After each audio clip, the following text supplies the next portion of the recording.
It's Kurt Smith, K-U-R-T-S-M-I-T-H, and I'm the Public Information Officer for the El Paso County Sheriff's Office, and I'm a sergeant.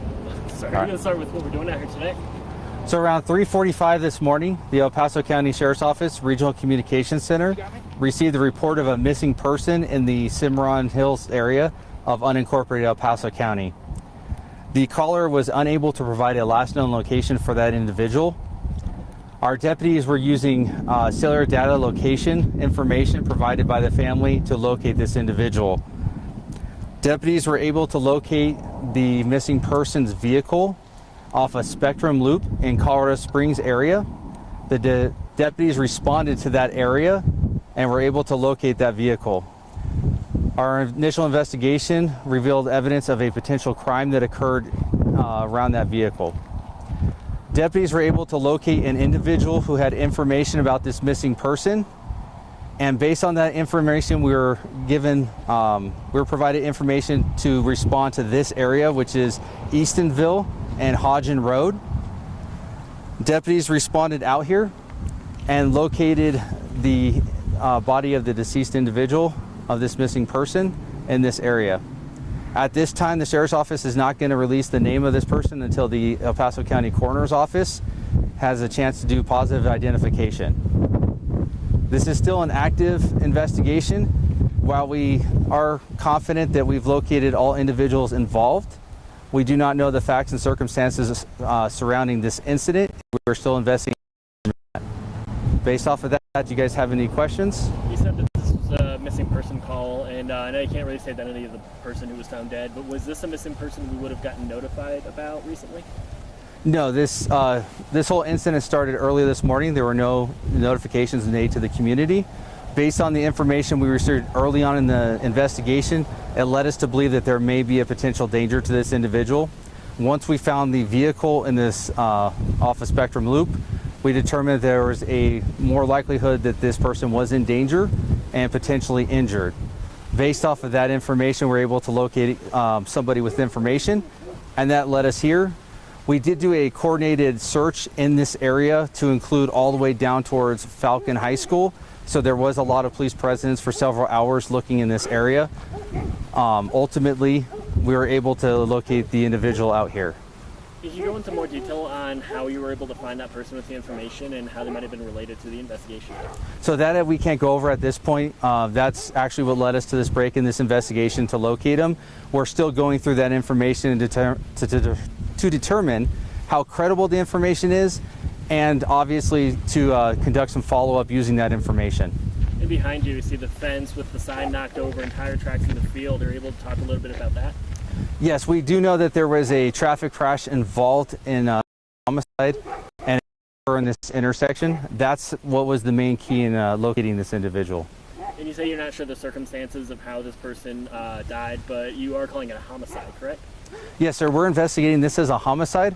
Ultimately, the cause and manner of death is going to be ruled by the coroner's office, so we're going to have them make the ultimate determination. But based on the information that we know at this time, we're going to go ahead and investigate it as a homicide. When was the person reported missing? At around 3:45 this morning. So that was reported then, and that's when the whole process started? Yes, sir. It was early this morning. That person didn't arrive home, and that's what prompted this investigation. How many entities, units do we have out here working on this investigation? Currently, we have members of the El Paso County Sheriff's Office. During our search, we had resources from the Colorado State Patrol. Their air unit was actually instrumental in helping us locate them too. We had search and rescue was on the way, but we were able to locate them prior to their arrival. We were bringing resources in. We had drones out here. Currently, we have the Metro Crime Lab who is assisting us with processing the scene, and they'll probably be out here for a couple hours working. And then, of course, our patrol deputies, our investigation itself is not closed, but it's going to have some slowdowns based on our scene and processing the scene. So it'll be like this for several hours.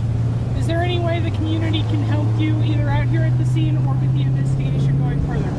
At this time, if anybody has any information related to this individual, they can call our Sheriff's Office tip line at 719-520-7777.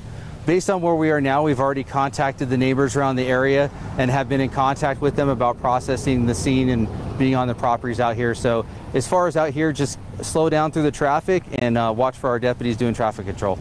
You said you were able to locate him. Can we take that on the record? Yes, sir. We were able to locate an adult male. Is there a suspect at all or suspect information? Or are you looking for somebody? To identify if the person that we're talking to is a suspect would depend on the circumstances of the case, so we're not willing to say they're a suspect. We just know that the people that are involved in this case we've had contact with and we're talking to. So we're working through that investigation. Hopefully when we get an answer, we'll relay that to you guys. Is there a threat to the public? Should the public be concerned that there's somebody out there?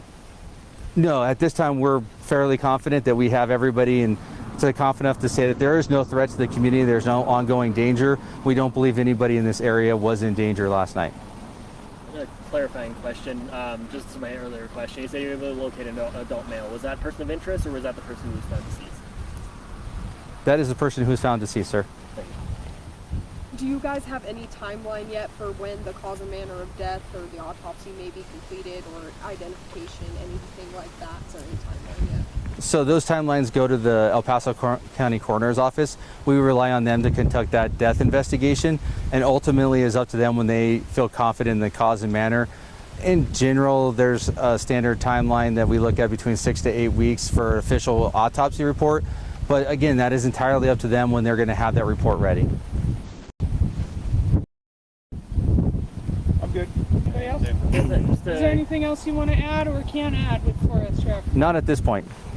Just to clarify, missing person reported 3:45 this morning. Found, spoke with somebody, led you to this area. Adult male found dead. Person or people of interest taken in for questioning? Anybody that was involved in this investigation that we've actually established would potentially have knowledge has been talked to and has been interviewed. Thank you so much. All right.